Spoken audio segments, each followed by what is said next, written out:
Do you have an employee in your workplace with a bleeding disorder? If so, there is information you should know so they can stay safe, healthy, and be productive in the workplace.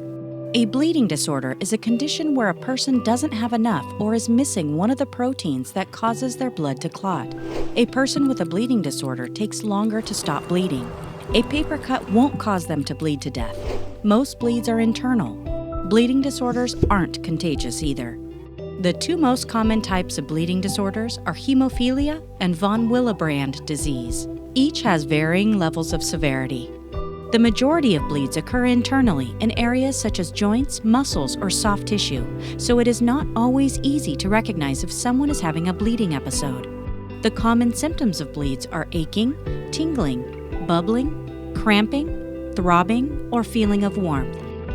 Life-threatening bleeding can occur in the head, eyes, neck or throat, abdomen or stomach, kidney or bladder. Typically, bleeding disorders are treated by replacing the missing clotting proteins through intravenous infusion. In some cases, nasal spray is a treatment. However, even with medication, bleeds may occur. Bleeds can be quite painful.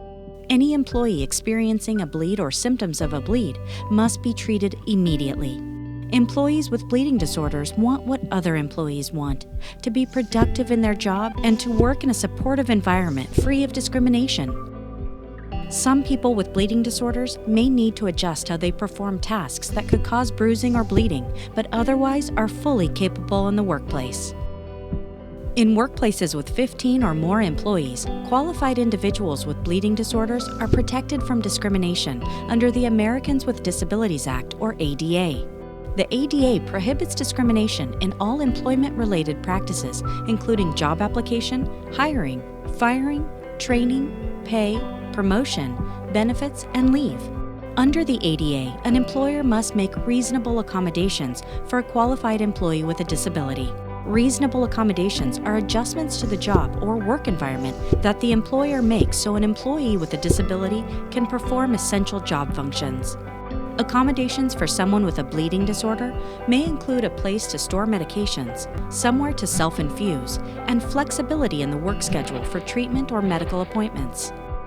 Under the ADA, an employee is not required to reveal or disclose their bleeding disorder to an employer unless they are requesting an accommodation. Employers are required to keep any disability or medical information about applicants and employees confidential. The federal government maintains a website with complete information about the ADA. If an employee you supervise discloses a bleeding disorder and you have questions, it may be helpful to talk to your Human Resources Department if there is one in your workplace. For more information about bleeding disorders and reasonable accommodations, visit stepsforliving.hemophilia.org and www.ada.gov.